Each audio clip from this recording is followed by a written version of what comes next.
আসসালামু আলাইকুম এইচএসসি ২৬ আশা করি তোমরা ভালো আছো।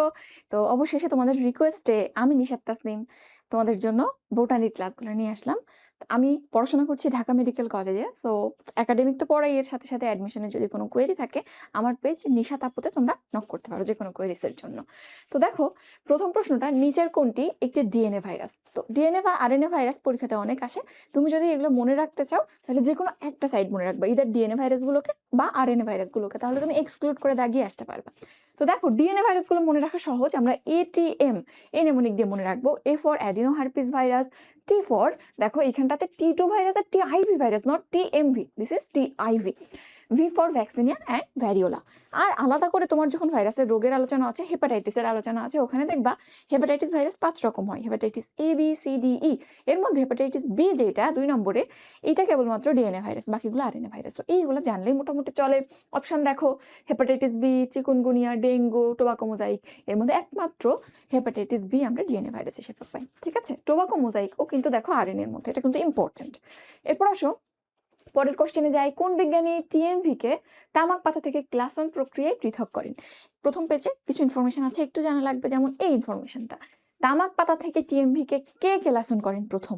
উত্তর কি হবে? ডাব্লিউ.এম. স্ট্যানলি। এবং তার এই কাজের জন্য তিনি নোবেল পুরস্কার পেয়েছিলেন, এবং এই কাজের জন্যই তাকে পরবর্তীতে ভাইরোলজির জনক বলা হয়। কয়েকটা গুরুত্বপূর্ণ ইনফরমেশন, একটা তো এসেছে অলরেডি। এরপর কি নোবেল পুরস্কার পেয়েছিল সেই কাজের জন্য, এবং তাকে ভাইরোলজির জনক বলা হয়। ওকে, কিন্তু ভাইরাসের আবিষ্কারক কিন্তু আরেকজন। তার নাম কি? ভাইরাসের আবিষ্কারক যে, তার নাম দিমিত্রি আইভানোভস্কি। ওকে, আরেকটা গুরুত্বপূর্ণ statement, a virus is a virus বা ভাইরাস ভাইরাসই, এই স্টেটমেন্টটা কে দিয়েছিলেন?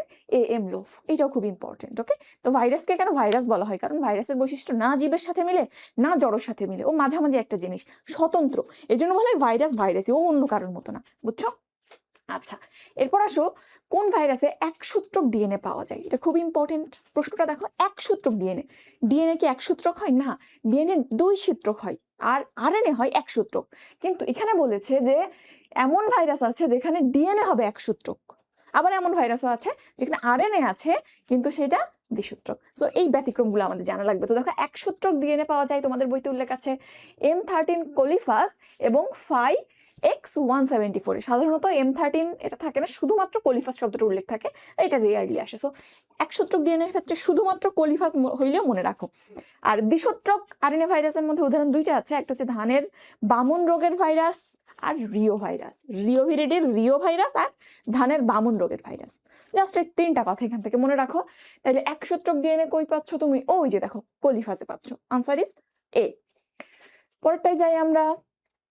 পিআরএসভি এর প্রকৃত বাহক কোনটা? এইটাও আসার মতো একটা প্রশ্ন। পিআরএসভি, পাপায়া রিং স্পট ভাইরাস, এর বাহক হচ্ছে এফিড বা সাদামাছি বা জাপ পোকা।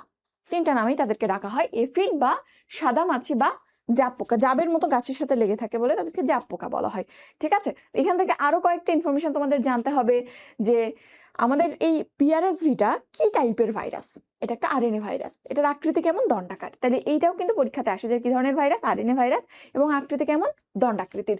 ওকে, এরপর দেখো আরেকটা ইনফরমেশন, পিআরএসভি মুক্ত এখন ট্রান্সজেনিক জাত তৈরি হয়েছে। 2টা জাতের নাম উল্লেখ আছে, রেইনবো আর সানআপ। এই 2টা মনে রাখতে হবে, রেইনবো আর সানআপ। ওকে, তাহলে এখানে উত্তর কি হবে? বাহক কোনটা? এফিড, এডিস না কিন্তু, এফিড। ওকে, এরপর আসো পরের পেজে যাই। ভাইরাসের বৈশিষ্ট্য কোনটা? তো ভাইরাসের বৈশিষ্ট্য যখন লিস্ট করেছি, দেখো প্রথমত ভাইরাস অকোষী, অকোষী মানে তার ফর্ম কোনো কোষ থাকবে না। এরপর দেখো ভাইরাস অতি আণুবীক্ষণিক, নট অনলি আণুবীক্ষণিক, অতি আণুবীক্ষণিক মানে আলট্রা মাইক্রোস্কোপিক, নর্মাল মাইক্রোস্কোপ দিয়ে দেখা যাবে না, তার জন্য ইলেকট্রন মাইক্রোস্কোপ লাগবে। তারপর দেখো প্রোটিন ও নিউক্লিক অ্যাসিড দিয়ে গঠিত, তার বডিটা বাইরের দিকে প্রোটিন ক্যাপসিড থাকে এবং ভেতরে নিউক্লিক অ্যাসিড থাকে। এরপর দেখো নিউক্লিক অ্যাসিড হিসেবে, এটা খুবই ইম্পর্টেন্ট, বা শব্দটা ইদার ডিএনএ থাকবে বা আরএনএ থাকবে, 2টা কখনোই একসাথে থাকতে পারবে না। ওকে, এটা কিন্তু পরীক্ষাতে আসলে ভুল করো তোমরা। এরপর এরা বাধ্যতামূলক পরজীবী। কি ধরনের পরজীবী? বাধ্যতামূলক মানে তাকে পরজীবী দেহের মধ্যেই থাকতে হবে, পোষক দেহের মধ্যেই থাকতে হবে, নাইলে সে কিন্তু বিস্তার লাভ করতে পারবে না, বেঁচে থাকতে পারবে না, তার জীবনের কোনো অস্তিত্বই প্রকাশ পাবে না। আর জড় জীবের মধ্যে সেতু বন্ধন কেন বলা হয়? কারণ তার কিছু বৈশিষ্ট্য জড়ের মতো, কিছু বৈশিষ্ট্য জীবের মতো, তাদের 2জনের মাঝখানে আছে। তাহলে এখানে যদি বৈশিষ্ট্য দেখো, এটা কি আদিকোষী? না। অকোষী, কোষী নাই, বিপাক ঘটে না। যার কোষী নাই তার কিভাবে বিপাক ঘটবে? এরপর দেখো বাধ্যতামূলক পরজীবী, তো এটা তো আমরা অলরেডি বলেছি। আর ডিএনএ ও আরএনএ উপস্থিত, এইখানেই তোমরা ভুল করবে, এই যে ও আছে, ও না, বা ডিএনএ বা আরএনএ উপস্থিত, তাহলে এখানে উত্তর কি হবে? বাধ্যতামূলক পরজীবী। আচ্ছা, এখন আসো পরের প্রশ্ন, টোবাকো মোজাইক ভাইরাসের আকার কোন ধরনের? এখানে অনেক আকার বইতে দেওয়া আছে, সবগুলো লাগে না, দেখো কয়েকটা লাগে। দণ্ডাকার ভাইরাসের উদাহরণ কি? আমরা এটিএম দিয়ে মনে রাখি। ATM, A for alpha alpha mosaic virus, T for TMV virus, আর এম ফর মামস ভাইরাস। আর একটা আমরা অলরেডি দেখলাম পিআরএসভি, ওটাও কিন্তু দণ্ডাকৃতির। তাহলে এই কয়টা জানবা। ব্যাঙাচি আকার কিছু ভাইরাস আছে, টি সিরিজের যে ভাইরাসগুলো আছে, অর্থাৎ টি2, টি4, টি6, টি2 ফাস্ট ভাইরাস যেগুলা সেগুলা, বা টি ফাস্ট ভাইরাস যেগুলা, তাহলে ব্যাঙাচি আকার হচ্ছে টি সিরিজ। আর গোলাকার দুইটা জাস্ট মনে রাখবে, এইচআইভি, গোল আর পোলিও। ওকে, তাহলে এখানে টোবাকো মোজাইক ভাইরাসের আকার কোন ধরনের? এই যে এটিএম এর মাঝখানেই টিএমভি ছিল, তাইলে ওটা হচ্ছে দণ্ডাকার হবে। আনসার ক। ঠিক আছে। আচ্ছা, এরপর আসো কোশ্চেন নম্বর 7-এ, নিচের কোনটি ইমার্জিং ভাইরাস? ইমার্জিং ভাইরাস কি একটু জানতে হবে। কিছু ভাইরাস আছে আগে অন্য পশুকে ছিল, ধরো বানরে ছিল, বাদুড়ে ছিল, বা কুকুরে ছিল, সেইটা অন্য কোনো প্রজাতিতে চলে আসছে, ধরো মানুষে চলে আসছে বা গরু ছাগলে চলে আসছে। আগে যে পশুকে ছিল তাতে রোগ সৃষ্টি করতো না, কিন্তু এখন যে পশুকে আসছে সেখানে রোগ সৃষ্টি করছে। তো এই যে কাহিনী, একটা জায়গা থেকে আরেকটা জায়গায় এসে রোগ সৃষ্টি করা, এটাকে বলে ইমার্জ করা। তো এই ভাইরাসগুলোকে ইমার্জিং ভাইরাস বলা হয়। একটু উদাহরণ জানতে হবে, দেখো তো এখানে এইচআইভি আছে, করোনা আছে। সব থেকে ইম্পর্টেন্ট তোমরা জানো যে এইচআইভি এটা ধারণা করা হয় বানর থেকে মানুষে আসছে, আর করোনা যেটা, এটা কি কোথা থেকে ধারণা করা হয়? বাদুড় থেকে মানুষের মধ্যে আসছে। তো একটা প্রজাতি থেকে আরেকটা প্রজাতিতে যে রোগ সৃষ্টি করছে, এটাই ইমার্জিং এর কনসেপ্ট। তো এই দুইটা সব থেকে ইম্পর্টেন্ট। এর বাইরে আছে SARS virus, Nile virus, Ebola virus, আর একটা ইনফ্লুয়েঞ্জা ভাইরাস। তাহলে আমরা এই কয়টা জানবো। তাহলে এখানে আনসার কোনটা? অবশ্যই এইচআইভি। প্রথমেই এই দুইটা অন্তত মাথায় রাখবা, কারণ এইগুলো বেশি ইম্পর্টেন্ট। এরপর আসো আমরা পরে যাই, কোন ভাইরাস দিয়ে ক্যাপোসি সার্কোমা হয়? অনেক রোগের কথা উল্লেখ আছে, দুইটা শুধু মনে রাখো। ক্যাপোসি সার্কোমা কি দিয়ে হয়, আর এনোজেনিটাল ক্যান্সার কি দিয়ে হয়? দ্যাট ইজ সার্ভাইকাল ক্যান্সার, জরায়ুর যে মুখ, সেখানে জরায়ুর মুখের ক্যান্সার। তো ক্যাপোসি সার্কোমা হয় হার্পিস সিমপ্লেক্স ভাইরাস দিয়ে, সংক্ষেপে বললে এইচএসভি। আর এনোজেনিটাল ক্যান্সার হয় হিউম্যান প্যাপিলোমা ভাইরাস দিয়ে, এইচপিভি। ওকে, প্যাপিলোমা ভাইরাস দিয়ে এনোজেনিটাল ক্যান্সার হচ্ছে বা জরায়ুর মুখের ক্যান্সার হচ্ছে, আর ক্যাপোসি সার্কোমা এটা হচ্ছে হার্পিস সিমপ্লেক্স দিয়ে। তাহলে এখানে আনসার কি হবে? Herpes simplex. ওকে, খুব ভালো করে দেখবে, আসার মতো একটা প্রশ্ন। এরপর আসো ব্যাকটেরিওফাজ এক প্রকার কি? এখন নামের মধ্যে ব্যাকটেরিয়া দেখে তোমার মনে হচ্ছে এটা মেবি একটা ব্যাকটেরিয়া, না, এটা কোনো ব্যাকটেরিয়া না। দেখো আমাদের আগে বুঝতে হবে এই শব্দটা কিভাবে তৈরি হয়েছে। ব্যাকটেরিয়া প্লাস ফাজ এভাবে তৈরি হয়েছে। ফাজ মানে টু ইট, ভক্ষণ করা বা খাওয়া, এটা একটা গ্রিক শব্দ। এখন ব্যাকটেরিওফাজ মানে সামথিং দ্যাট ইটস ব্যাকটেরিয়া। তাইলে ব্যাকটেরিয়া ইটিং ভাইরাস, ব্যাকটেরিওফাজ মানে অ্যাকচুয়ালি ব্যাকটেরিয়া ইটিং ভাইরাস, তাহলে এটা আসলে ভাইরাস। ওকে, আরো একটা নাম তোমরা একটু আগে দেখলা, কোলিফাস। কোলিফাস মানে কি? E. coli eating virus. তাহলে কোলিফাস, ব্যাকটেরিওফাজ এগুলো সবই কিন্তু ভাইরাস। Answer is C. অনেকে ভুল করবে এই প্রশ্ন, সো একটু সাবধান। এরপর আসো মানুষের ভাইরাস ঘটিত রোগ কোনটা? তো ভাইরাস ঘটিত রোগ এন্ড ব্যাকটেরিয়া ঘটিত রোগ একটু সবগুলা দেখবা। অনেকে এটা এক সাইড মনে রাখে, এক সাইড মনে রাখলে একটু কঠিন, আর সবগুলোও তো মনে রাখা লাগবে না, ইম্পর্টেন্ট গুলো দেখো। যেমন এখানে তুমি যদি ব্যাকটেরিয়া ঘটিত রোগের কথা বলো, অবশ্যই যক্ষাটা মনে রাখবা, মাইক্রোব্যাকটেরিয়াম টিউবারকিউলোসিস দিয়ে হয়। নিউমোনিয়াটা মনে রাখবা, অনেক কিছু দিয়ে হইতে পারে। কলেরা মনে রাখবা, টাইফয়েডটা একটু মনে রাখলে ভালো, আর ডিপিটি তুমি যে ভ্যাকসিন করো ওই তিনটা একসাথে আছে। ওকে, এই কয়েকটা মোটামুটি মনে রাখলে চলে। যে তিনটা গোল করলাম বেশি ইম্পর্টেন্ট। আর ভাইরাসের ক্ষেত্রে দেখো আমাদের রেসপিরেটরি ট্র্যাক্টের সাথে রিলেটেড বসন্ত, হাম, ইনফ্লুয়েঞ্জা, তারপরে এই যে অন্য রোগগুলো আছে যেগুলো বাইটিং এর মাধ্যমে হয়, কুকুরের ক্ষেত্রে তোমাদের র্যাবিস হয়, তারপরে ডেঙ্গু, চিকুনগুনিয়া, এই যে জলাতঙ্ক যেটাকে আমি র্যাবিস বললাম, এই জিনিসগুলো সবই ভাইরাস ঘটিত। সো একটু দেখে রাখবো। ওকে, ওই কয়টা মনে রাখলে মোটামুটি আনসার করতে পারবা আমার মনে হয়। তো দেখো মানুষের ভাইরাস ঘটিত রোগ কোনটা? কলেরা। অলরেডি বললাম এটা একটা ব্যাকটেরিয়া ঘটিত রোগ। ভিব্রিও কলের দিয়ে হয়। আমাশয়, আমাশয় ব্যাকটেরিয়া দিয়ে হয় এবং অ্যামিবা দিয়ে হয়। হ্যাঁ, ব্যাসিলাস দিয়েও হয়, ব্যাসিলারি আমাশয়, আর অ্যামিবা দিয়ে অ্যামিবিক আমাশয় হয়। সো এটা কোনোভাবে ভাইরাসে যাবে না, ইদার ব্যাকটেরিয়া বা প্রোটোজোয়া। আর হেপাটাইটিস দেখছো ভাইরাস দিয়ে হয়, আর যক্ষা ওটা ব্যাকটেরিয়া দিয়ে হয়।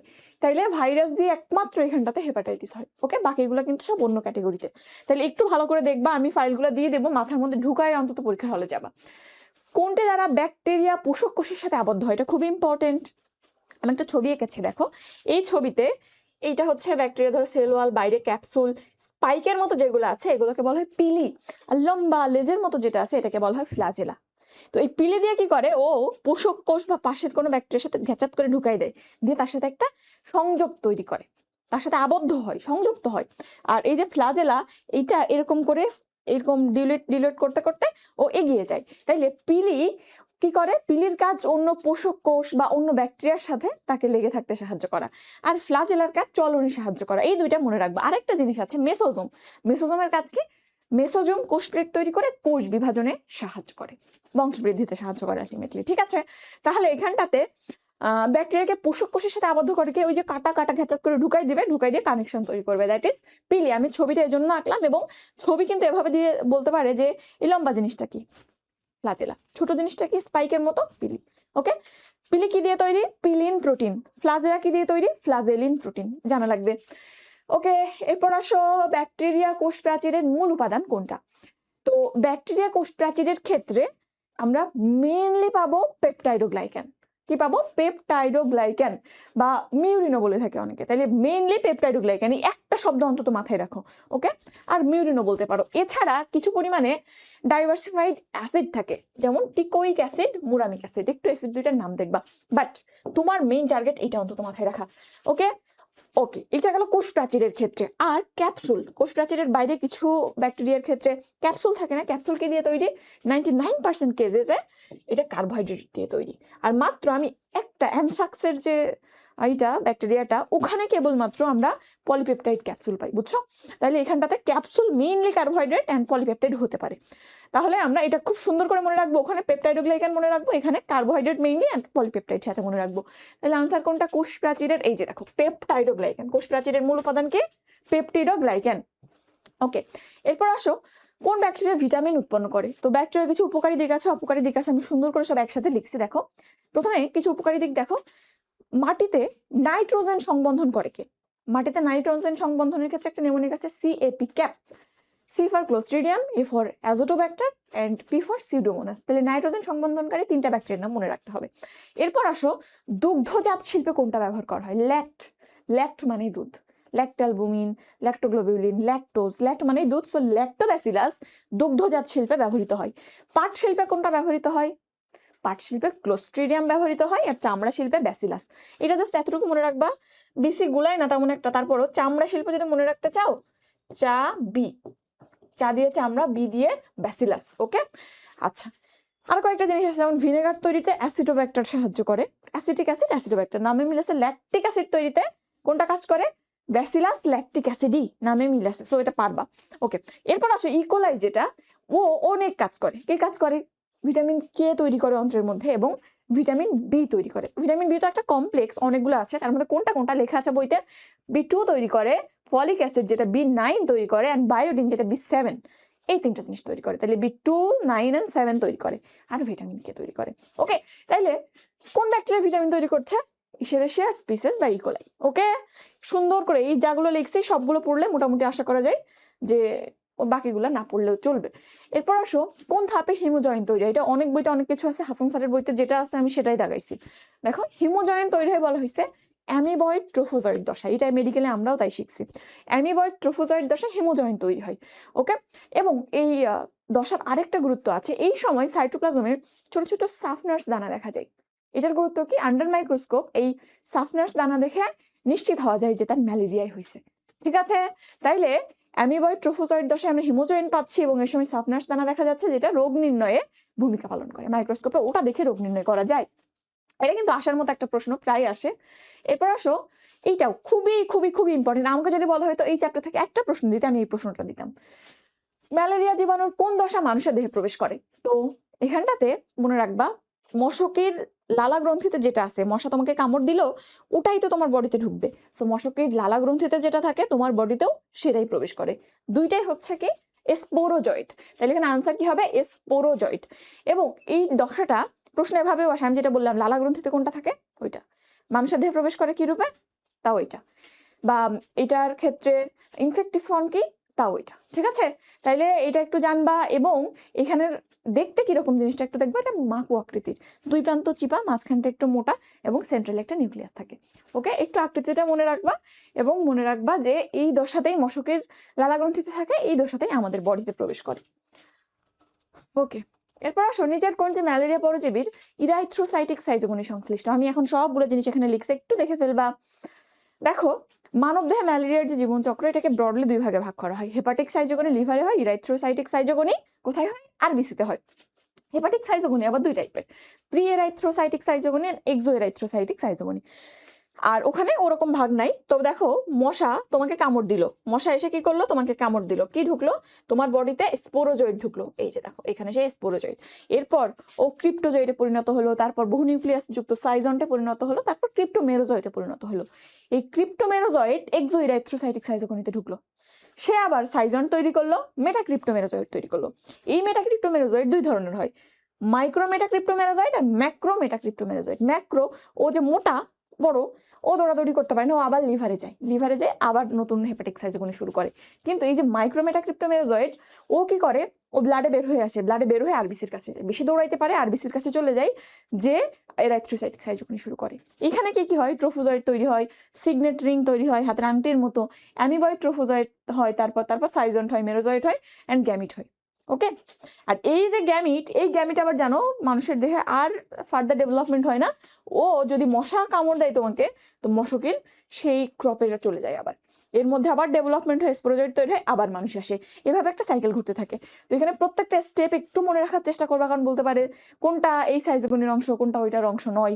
তো এখানে ইরাইথ্রোসাইটিক সাইজোগনি সংশ্লিষ্ট কোনটা? এই যে ট্রোফোজয়েড, অ্যামিবয়েড ট্রোফোজয়েড বা ট্রোফোজয়েড, দুইটাই কিন্তু আমরা ইরাইথ্রোসাইটিক সাইজোগনিতে পাই। ওকে, বাকিগুলো একটু দেখে নিবা, আমি তোমাদের জন্য সহজ করে লেখার চেষ্টা করছি। ওকে, এরপর দেখো ম্যালেরিয়া জীবাণুর বহু নিউক্লিয়াস যুক্ত অবস্থা কোনটা?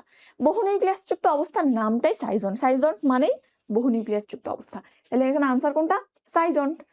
এরপর আসো প্লাজমোডিয়াম ভাইভ্যাক্স এর গ্যামিটোগনি কোথায় সম্পন্ন হয়? তো এই ম্যালেরিয়া পরজীবীর ক্ষেত্রে মানুষ হচ্ছে মাধ্যমিক পোষক। মাধ্যমিক পোষক মানে এখানে কেবলমাত্র অযৌন জনন হয়। আর মশকের দেহ যেটা, যেহেতু মশকে একটু নিম্ন স্তর, আমরা ভাবতে পারি যে এ কেন প্রাথমিক হইলে মাধ্যমিক হবে, মানুষ প্রাথমিক হবে, মানুষ প্রধান হবে, না, এখানে উল্টা। যার দেহে যৌন জনন সম্পন্ন হয় সে, তাকে বলা হয় প্রধান, আর যার দেহে অযৌন জনন সম্পন্ন হয় তাকে বলা হয় ইন্টারমিডিয়েট বা মাধ্যমিক। তাহলে মানুষে যেহেতু অযৌন হচ্ছে, তাহলে মানুষ হচ্ছে মাধ্যমিক পোষক, আর মশকের দেহে যেহেতু যৌন জনন হয়, ওদেরকে কি বলা হয়? প্রাথমিক পোষক। ওকে, তো মশকের দেহের মধ্যেই গ্যামেটোগনি অ্যান্ড স্পোরোগনি দুইটাই সম্পন্ন হয়, তবে দুইটার লোকেশন আলাদা। গ্যামেটোগনি যেটা, ওইটা মশকের ক্রপের ভেতরে সংশ্লিষ্ট হয়, আর স্পোরোগনি যেটা, ওইটা ক্রপের বাইরে হয়। ঠিক আছে, জাস্ট এতটুকু। অযৌন জনন মানুষে, আর মশকের দেহে যৌন জনন, এর মধ্যে আবার দুইটা ভাগ, গ্যামেটোগনি গ্যামেট তৈরি, স্পোরোগনি জাইগোট তৈরি হয়, ওখান থেকে স্পোর তৈরি হওয়া। তাহলে গ্যামেটোগনি হয় ক্রপের ভিতরে, স্পোরোগনি হয় ক্রপের বাইরে। Very much important. এরপর আসো নিচের কোনটি ম্যালেরিয়া জীবাণুর ডিপ্লয়েড দশা? জাস্ট তিনটা ডিপ্লয়েড দশা আছে ম্যালেরিয়া জীবাণুর ক্ষেত্রে, যদি আমরা মনে রাখবো। ZOO, zygote, Z for zygote, O for ookinete, and O for ওসিস্ট।